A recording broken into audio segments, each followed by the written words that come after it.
Hello everybody, this is the notes for section 7.3. There's going to be a couple of videos. This section is kind of tricky in that it's some wording and setting up some similar triangles, and just you got to be really careful with just this side goes to that side. So a couple of videos, make sure you watch them all. Let's get started. All right, please take a second to copy down this theorem and the picture that goes with it, and we'll talk about it. All right, you start with a right triangle. In this picture, it's triangle ABC, with angle C being the right angle. When you draw that altitude from the right angle, so coming from C down to D, that's this line, CD is the altitude of the right triangle. It says the two triangles that are formed are going to be similar to the original triangle and to each other. So these three triangles are all similar. So what I want to do is compare some of these corresponding sides, because this is the biggest thing about this section, is being able to say this side goes with this side in these right triangles. Just because I have the blue pen highlighted, I'm going to start with comparing these two triangles, the two smaller ones. All right, so basically what I do is you look at certain sides. Okay, you got right triangles. So hypotenuses. If we go with the red triangle, we got AC is the hypotenuse.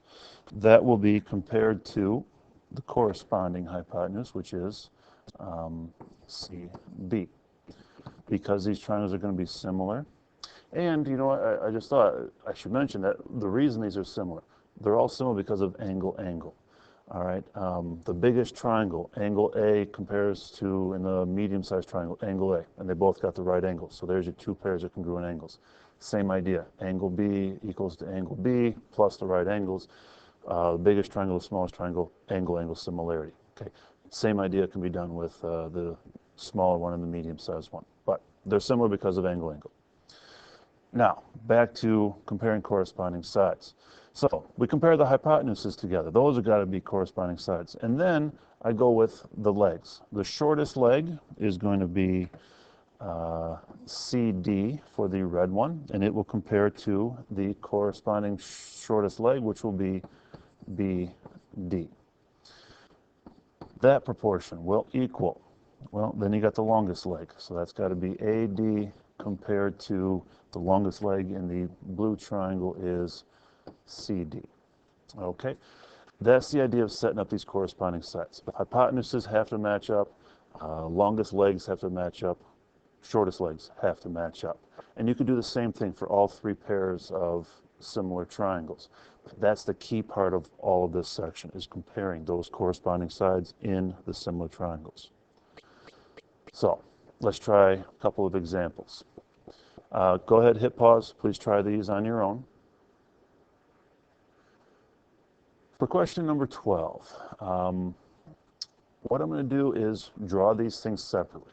All right, looking at the two triangles, we know at least something about two of the legs of the smallest and of the medium-sized triangle. So I'm just going to redraw those things separately. I got a right angle here. I know 2 and y. And then I have this, where here's my right angle. I know y and the 8. So these two triangles are similar because of angle in that last theorem. So what we have, the shortest side in the smallest triangle is 2. It will compare to the shortest side in the red triangle, which is y. Shortest leg, I should say, I'm sorry, wrong terminology.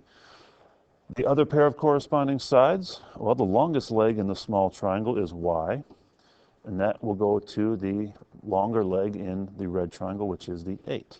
So we're just setting up corresponding sides, equal proportions, because the triangles are similar. So now to solve this, you just do some cross multiplication.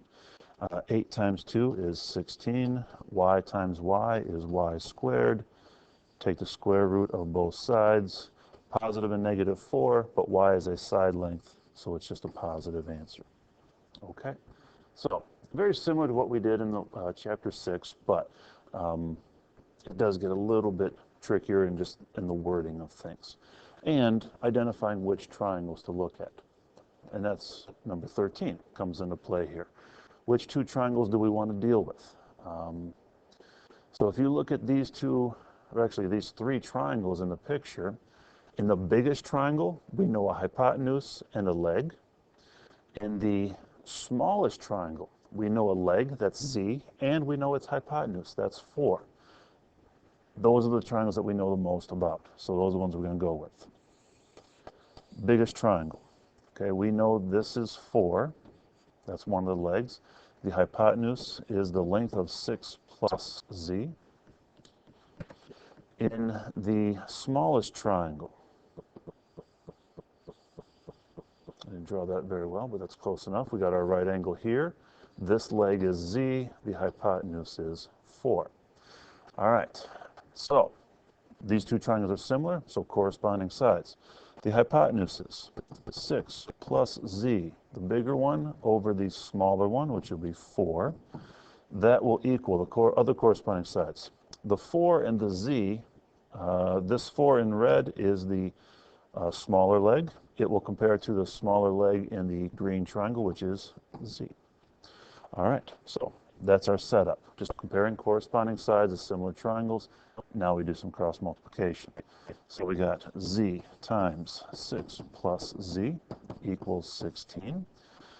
Distributive property, 6Z plus Z squared equals 16.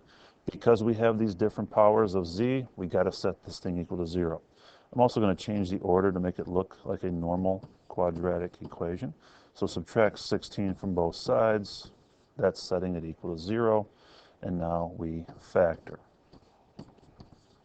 So Z and Z, it's got to be 8 and 2. Let's go with a positive 8 and a minus 2. That gives us our negative 16.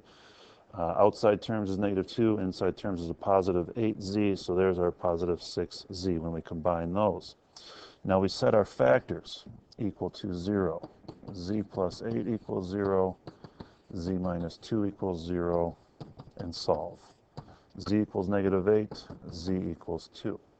So if we go back to the picture, we got two possible values for Z. But Z is a side length. It can't be negative. So we only got the one answer of 2. All right. That's the main idea of these similar right triangles. Just setting up the proportions and solving. The next part goes back to the idea of a geometric mean, and the wording gets a little bit trickier like I mentioned before. So please watch.